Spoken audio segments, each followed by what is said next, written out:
Welcome back to the channel. Today I'm going to talk about 3 slide rooms that I worked on earlier this week, and I didn't video any of them because it just sometimes it just doesn't work out to video. But yeah, over a 2-day period I worked on 3 slide rooms, 3 different manufacturers. So yeah, let's just go ahead and get started on this one. No chit-chatting, no dilly-dallying, let's just get into it. The first room that I worked on was a Power Gear, which of course now owned by Lippert. Power Gear slide rooms, sorry about the creaky floor. trying not to step on that creaky spot. Power Gear Power Gear slide rooms are always electric. Is that right? None of them are hydraulic. I think that's correct. But anyhow, this one was electric. Uses an electric motor and a gearbox and some gears to move the room in and move the room out. So I got on this job, and one of the reasons I didn't video because he had like 5 things he wanted me to look at that day. One of them was a furnace and then some other stuff. Slide room was the main thing, so I just tore into it, figured it out. What I found was, it didn't do anything. So I figured out where the motor was at up in the belly of the camper, cut me an access hole, and the wires, had two wires coming off the motor, and they had them wire nutted to the wires coming from the coach. And when he had pulled it to here to Beckley, one of the wire nuts had come off, so the motor was disconnected. Wouldn't work. Put the wire nut, went to the truck. I couldn't even find the wire nut. Went to the truck, got a wire nut, put the wires back together. Room goes in and out just fine. The second one I worked on was a BAL, which is not owned by Lippert. They are owned by Norco. BAL, I don't even know what that stands for. Does anybody know what BAL stands for? That's just the brand of slide room. Now they are also electric, but they're the ones that if you ever see cables running on the outside of the room, and when the room's out, you can see them from outside the coach. You'll have cables at the top, cables at the bottom on each end. If the room is in the camper, you will see the cables inside the camper. Again, cable top, cable bottom on each side. Now this one here, BAL slide rooms really work best, especially a bigger room, if it's sitting on rollers.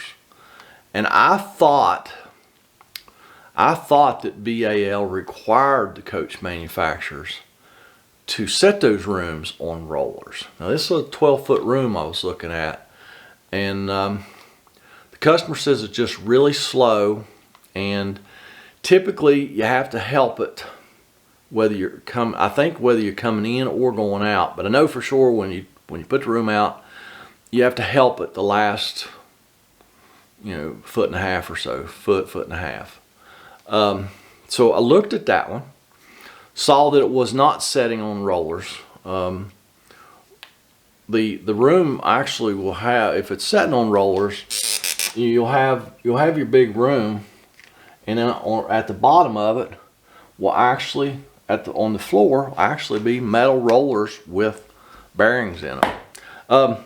These rooms really work best if they're sitting on rollers.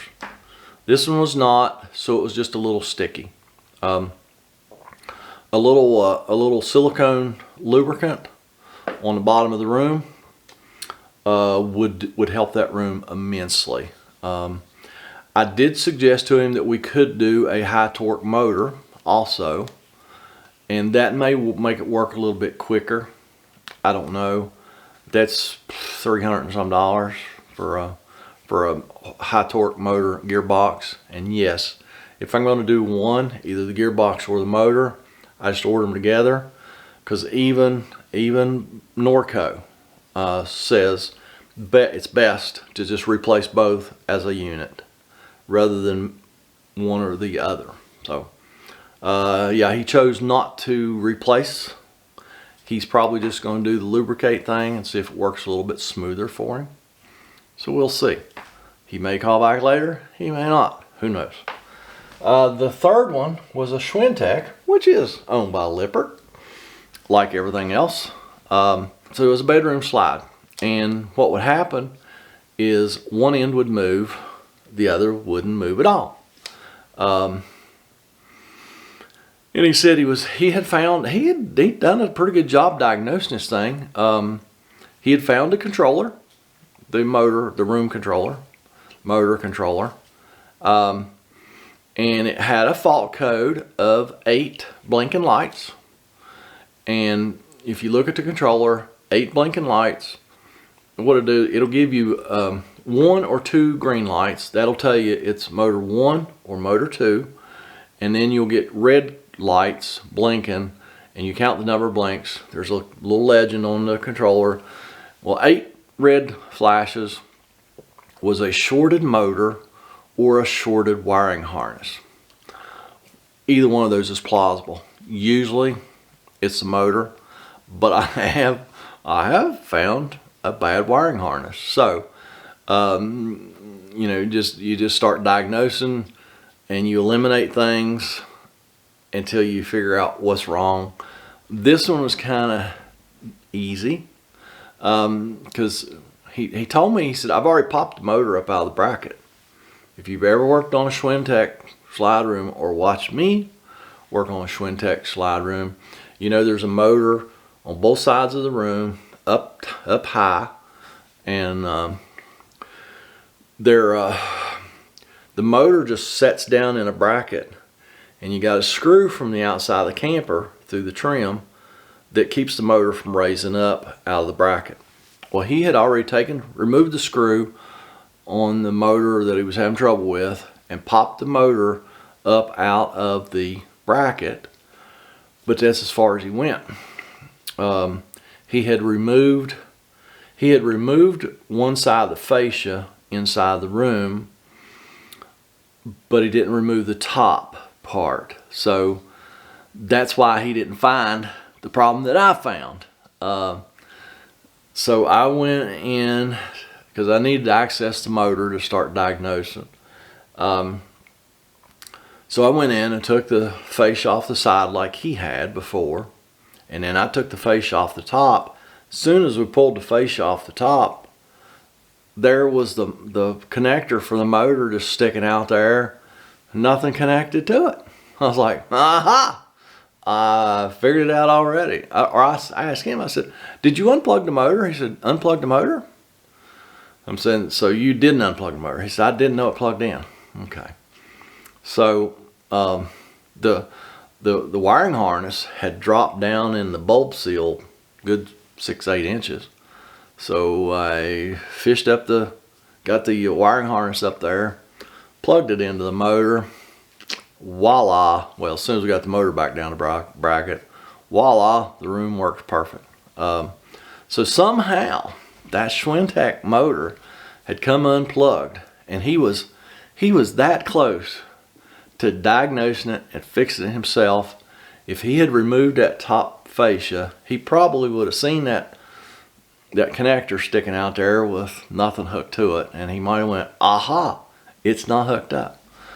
Now, he may not have known what that was when he saw it. I don't know. It just depends on his mechanical aptitude and his background, whether he'd have figured that out. But if he had gone just a little farther, he would have figured that one out without my help. So yeah, that was the 3 rooms that I worked on this week. And I fixed 2 of them. The other one just wasn't able to fix it. Like I say, the customer's going to try the lube thing, see how that works. I told him, because it sets on a river lot, so he'll put it on the lot in the spring, run the rooms out, and as long as there's no flooding on the Greenbrier River in the summer, which there's usually not, in the fall, he'll run the rooms in. So I told him, I said, once you get the rooms out, you know, leave it all summer or whatever. And then before you run them in the fall, just take and spray the bottom of them with some silicone lubricant and run it in, and it should be a lot better. So yeah, that's all I've got for this video. Sorry I wasn't able to shoot video of these repairs, but just sometimes that happens. Oh, I just got a text. Let me see what it is. Hang on. Hey, look, it's Tony from VLRV.